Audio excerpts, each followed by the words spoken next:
Okay. Washington, Coach Peterson, great respect for him, a great respect for him. And I was at Utah State. I spent many times trying to pick his brain on his program at Boise State and what they did at that place. So he's got great head coach, great assistant coaches. His program that's definitely moving in the right direction. A lot of skill. Look at the offensive side of the ball. There's a lot of playmakers, guys that make big-time plays, can change a play that may be very little in yardage all of a sudden into a big play. So they've got that, a young quarterback who's playing well, young offensive line that, in my opinion, keeps getting better every single week. So it's Chris Peterson coach team, which is they're going to be fundamentally sound. They're going to take care of business. I know they haven't won all the games that they wanted to win. But they, on defense, great respect for what they do on defense, and we've watched their defense for many, many years. A lot of the things what we did when we went from the even front to the odd front, came from discussions from the staff overall. So they are well coached on both sides of the ball and also on special teams. So continued challenge this week for us, no question.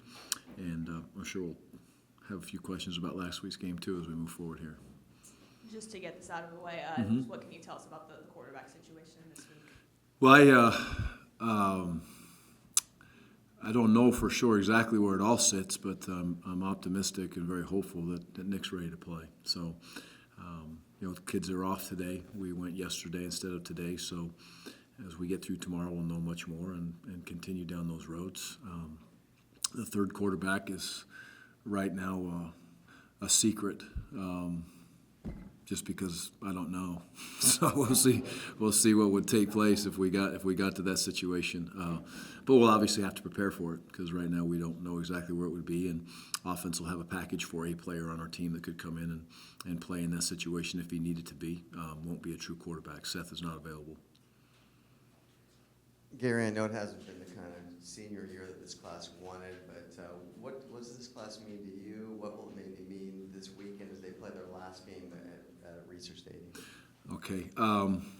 Before I just want to make sure there's no questions on anything with the whole Seth scenario. It has to do with an injury, period. So I've had some people that have had a question out there. That is it.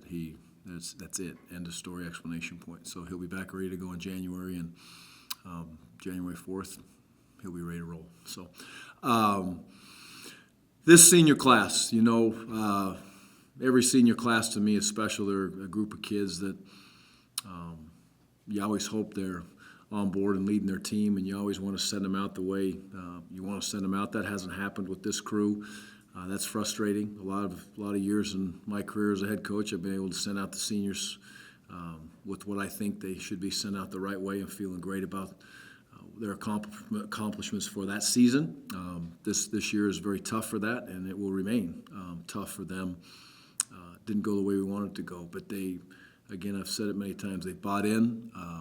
Their care factor has been extreme from the first tug-of-war we had to the respect the process shirts, all the way through it. They've been a tough-minded kids, and it's been a grind. It's been up and down, back and forth. But I look at the game last week, and I walk out on that field, and they were ready to play. And a lot of that credit goes to those kids. They haven't wavered. They haven't backed off. They haven't quit. They've kept fighting for the university and for the kids on the team. So, and I think the kids on the team have continued to fight for them, it's impressive. And I've said it before, we are where we are because we are where we are. And we deserve to be in the spot where we're at. It's not fun, especially for those kids. But they've had fun in this process and not accepting defeat in any way, shape, or form. But I think they'll still look back at it in a few weeks from now and say, gosh, I wish we could still be playing. And to me, that's a pretty big statement to say when you've gone through the struggles that we've had to go through this year. So I'll remember them. And like I've told them, when something great happens here and we flip it, they're coming to that special game on my credit card. Going up against Chris Peterson, you said you guys were close or at least talked. Are you guys still talking in a week like this, and kind of similar parallels with you guys both take impactful teams that needed a little bit of a rebuild? What's that like? Do you talk about that? We definitely don't talk every week. We talk not very often, as a matter of fact. But when we get together in in a setting. I enjoy the time. Maybe he doesn't. Maybe that's why he never calls me. Who knows? I don't know that, but I do. I enjoy the time talking to him. I got a cell phone. If I need him, I can call him, and I'm sure he knows he can call me anytime or if I had any questions. But similar jobs, I suppose, as you look at it and where you're coming into the Pac-12, and it's another really good coach that you have to coach against. So tremendous respect for him, like I said earlier. Has he changed much in what he does on the field strategically in the first 2 years at Washington and from all those years at Boise State? No, I don't think so. It's going to be an offense that's multiple. They want to include the tight ends. This year there's really 3 tight ends. One of them is a leading receiver. One of them is more of an anchor tight end, a bigger, more traditional tight end. Brent Vanderveen type of kid. The other 2 kids are smaller H-back type of guys. And more like Noah, I would say. In fact, probably not even as big as Noah. So they've always used those kids extremely well within their offense. A lot of play-action pass, max protection, take shots. Run game has always been a big part of it, and they're aggressive on defense. So many, many similarities for what he did for many, many years at Boise. I was going to save this for next week, but we're here, so Mm-hmm. I'm going to ask you anyway. Your thoughts of the league now that we're almost done? Any surprises? Is it what you expected things would be as you go through the gauntlet of every team? Yep. First of all, I had great respect walking in and being in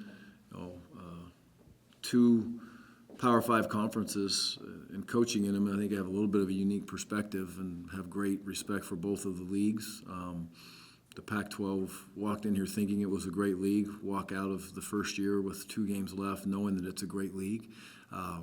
The craziest thing that I would say about this league is you just look at the swings and the mental toughness that the kids have to be able to deal with. You look at this Washington team in Arizona, watch that game, and then go look and see exactly what takes place when Arizona plays Utah. It's amazing and that's just one example. There's many examples where a team plays so well, and the other team doesn't play well, or however you want to put it, got beat badly, and then they bounce back a week later, 2 weeks later, and it completely flips off upside down. And I just don't see that in other conferences, which is a credit to this league, that if those offenses get going, you better watch out. And sometimes you get caught in a really bad spot, and other times it goes the other way, that the defenses play very, very well. And so that is unique, I think, to this league, with the ability for these kids to be able to bounce back from those situations and claw themselves back into a conference title, a bowl game, or whatever they're fighting for at this point. But very, very good coaches. I always think the sign of a really good league is when you're coaching, and if you have tendencies or you have things that work for you the week before, and they're going to do everything they can to make sure they take them away the next week, and that's exactly the case. We've gone through that a bunch this year as far as we think we're getting where we need to be, and it's difficult for us, obviously, to sustain and maintain different types of scenarios for us, but if you trick them one week, you're not going to trick them week 2, and I think that's a sign of good coaches. Driving in here today, I saw a long line of kids waiting outside Mr. Stadium for tickets. Do you have a message to the Beaver Nation and to the fans who supported you guys through a disappointing season? Yeah, well, first of all, I think I've been up front, and when I say it about the fans, those kids are out there. It's an unbelievable fan base, and the first thing is we want to be able to continue to build to get a product out there that is winning those football games that they're excited about, that is cutting edge on offense and defense, and we're playing at a very, very high level. As far as this year goes, I just unbelievably appreciate the support and the care factor from Beaver Nation to the kids to wonderful fans all the way through it. It's been hard, because ultimately for me, I take great pride in looking at the football team and making it be a prideful part of the university, and it is. I understand it still is, and they're sitting where they are today, and it's a very prideful part, but it's a lot funner to win for all of us. And they're great fans. They're supportive. I know what they want. We all want the same thing, and we're going to work like crazy to get it there. But appreciation, just to say that, is not enough. I mean, we'll do whatever we can in the community, be involved to help out, to say thank you however many times we can say thank you, and we can say thank you with our actions, and we'll surely say thank you with our actions. But looking forward to seeing them one more time this year, and then I'm looking forward to moving forward and seeing them in the spring game. So sell the place out in the spring game, that'd be cool. You talked about Paul Lucas after the game on Saturday, but sort of moving forward, do you see the type of role he played on Saturday? Is that sort of just a short-term thing while you guys are still banged up at running back, or could that become more of a role for him? Not saying take him away from receiver, but more of that sort of just playing running back as well. Yeah, Paul will continue to move down those lines this week. He'll play definitely some running back for us. He'll be involved in the wide receiver position, and I see as he moves forward as a dynamic playmaker in our offense. You know, he showed extreme toughness. There was a number of kids, and we talked about it after the game, but those guys continually pop up. Paul was one of them. He ran between the tackles with toughness, and he's a $175 or whatever he weighs. You know, and all of a sudden you strap another 15 or 20 pounds on him, and it's going to be a whole different ball of wax from him catching the ball to taking the hands off to the speed sweeps. You saw his speed when he was out there. But the best thing is when we talk about recruiting, we talk about it all the time. Yes, it's athleticism. Yes, he has great God-given ability. He's very, very fast. But that kid loves football, and he loves to compete. You look at Noah. Noah loves to compete. You know, Noah loves to compete. You look at Gabe. Gabe loves to compete. I see those kids get out there, and those are just a few of those young kids that you look when you recruit them. And Gabe was here, obviously a walk-on in the program, but that's exactly what you need because that is contagious. I mean, it's absolutely contagious to a football team. The way Paul played, it's contagious to those offensive linemen. I promise you, I played that spot. I know it is. When all of a sudden you look up and that guy's going down there and he's outrunning everybody, it makes a big difference, you know. So Treston, who came back this week and sitting on the sidelines, played every single snap of that game. But when I walk by the bench in the middle of the game and Treston looks at me and goes, "Coach, I love Gabe Obgard. I love Gabe. I love Gabe."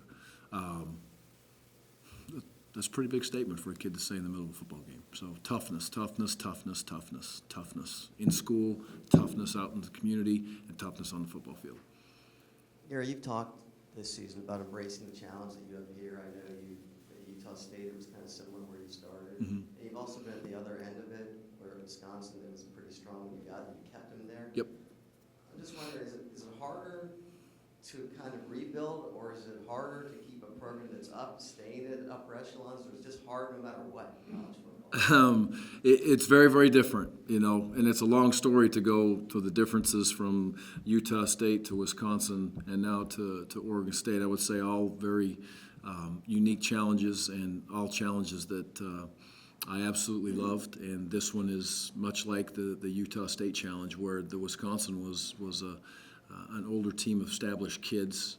You couldn't go into that spot and all of a sudden say, hey, we're going to change a lot of things, nor did you need to, as a matter of fact. Brett had a tough-minded football team, and it was obvious that they had great respect for work habits and toughness and did the things.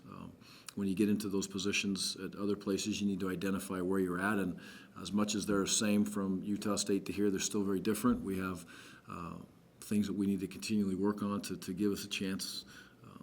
You know, like I always say, football games, in my opinion, are won from January till August, and they're played, you know, September, October, November, and hopefully into December. And that's an important factor for kids to continue to learn and understand. And we're just through one cycle of, you know, this whole adventure, and we still have to remember that we expect a lot of good things to come our way in the next 2 weeks, and that's imperative for the seniors, for every kid in the football team that's on the travel squad, and every young guy that's not. I expect them to get better, and every coach, I expect them to get better through the next 14 days. But challenges are unique and different, but I love my job.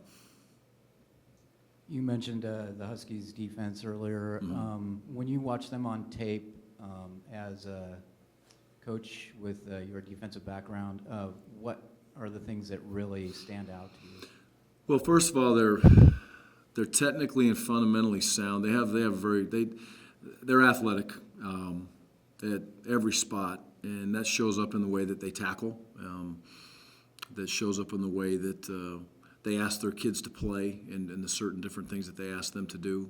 Different concepts within coverages, the way they play within the box with the linebackers, the way they slant their defensive linemen. So they have athleticism at all the spots, which is good.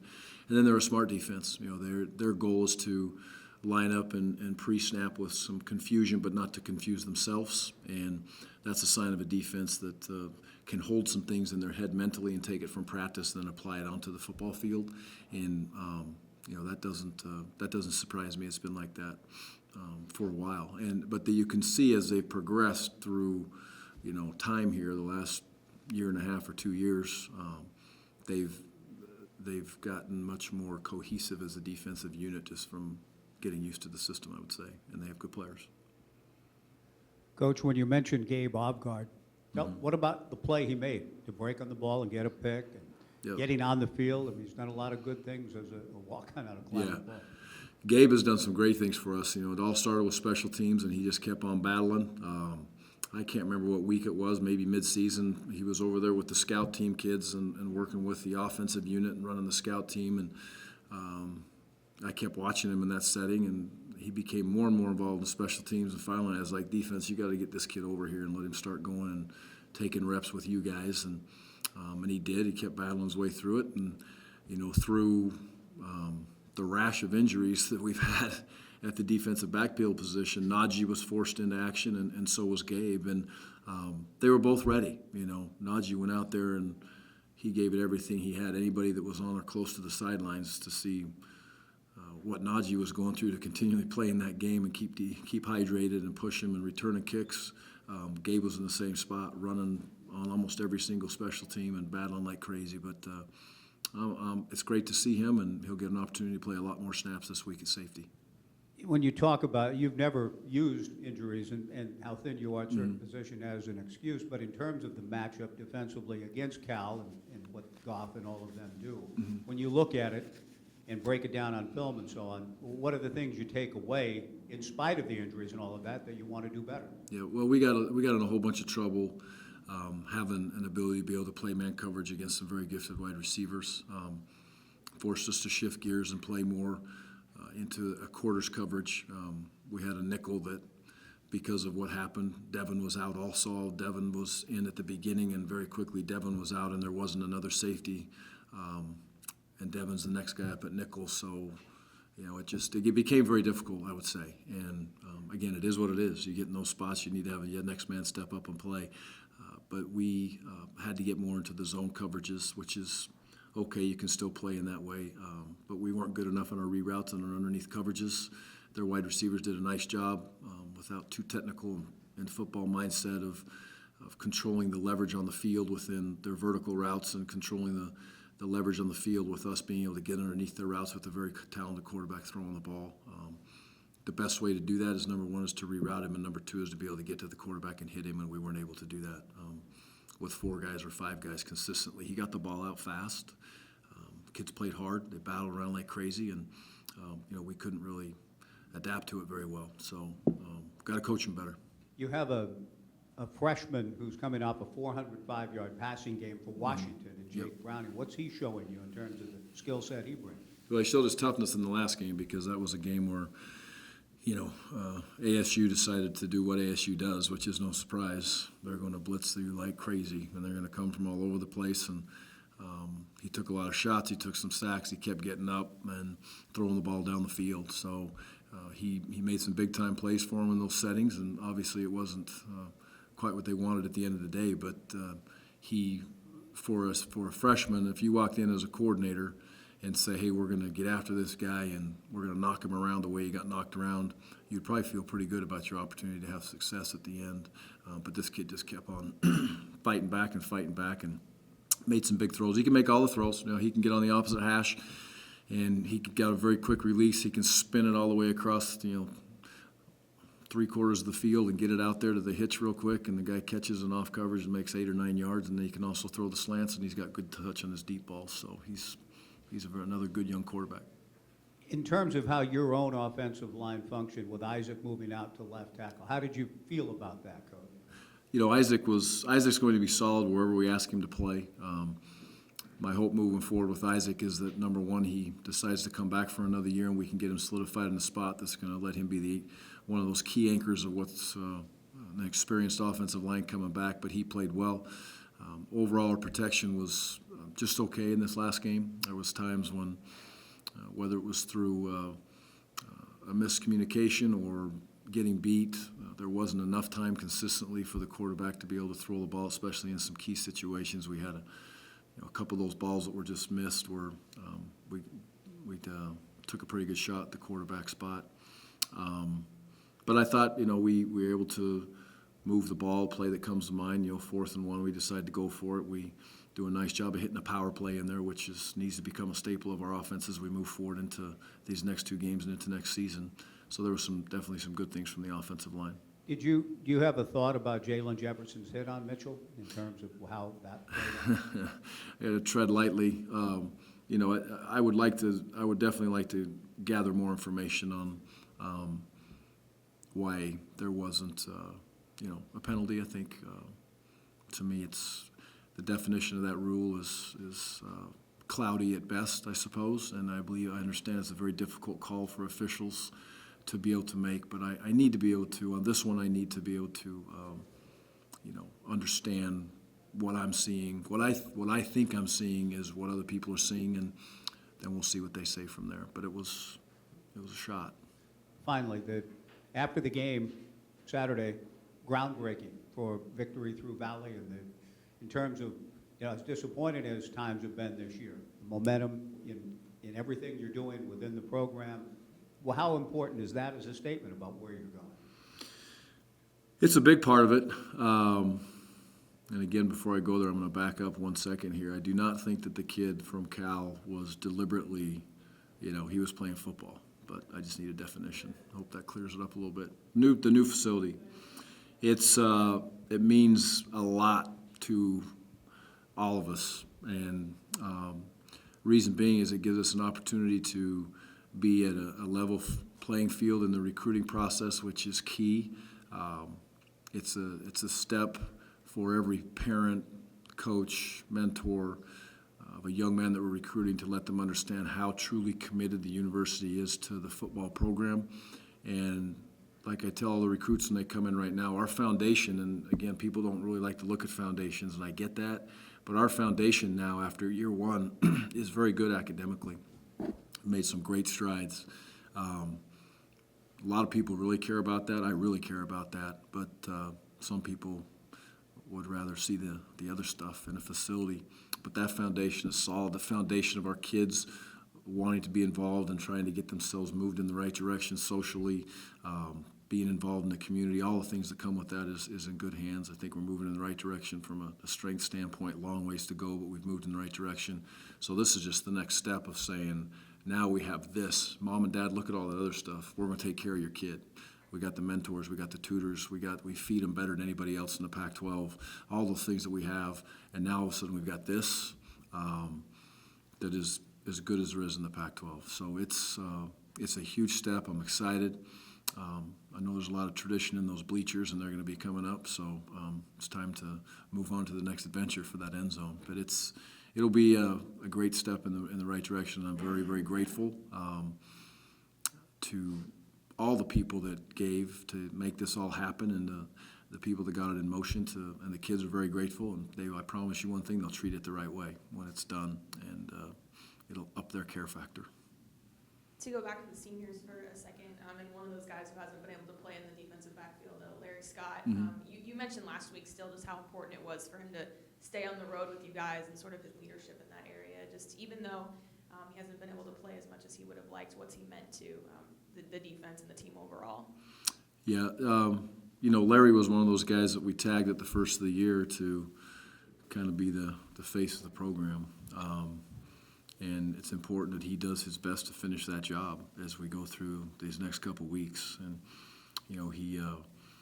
the young kids are going to look at him, and they're going to hold him to a high level of accountability, and hopefully he's holding them to a high level of accountability. And so Larry he's played some really good football here for a lot of years, and I look back at that tape, and he's the one guy, him and Joshua have been out there for quite a bit in a lot of battles, but Larry has been a good kid. I think he's going to graduate here. He has to graduate here. He's got one class left to go, and he's in good standing to be able to get that done. So he'll get that degree in his hand, and I'm sure he'll be prepared to move on and see what happens next in life. But he's he's a good kid. I'm glad he was on our football team, and like I always say, we'll be there for him at the end. Kind of the same question about Storm too. I mean, a Yep. weird year for him in a lot of ways, but he's going to finish his career top 5 in rushing at this school, and just same thing. I know he's a big leader on the offensive side of the ball Yep. too. Yeah, Storm is the other guy that we tagged at the beginning of the year to kind of be the face of the program, and Storm is. Storm, I think, has really continued to grow as he's gone through this year. When I say that, he went through some adversity, some tough times with the injury, and how do I deal with this, and how do these new coaches, going to believe who I am or what I can do or what I can't do when it hurts me when I practice. And eventually he could go in some games and couldn't go in some games. I think that we really developed a level of trust and got us to the point to where we could get into some games so he could be able to play. But he, again, is a person that this young crew is looking to see how to handle adversity when they're youthful, how to continually grow as a player, whether you're young or old. And Storm he's a good kid. I enjoy Storm and excited to see what takes place for him as he finishes up his career and moves forward. So again, we'll be there for him too, just like all of them.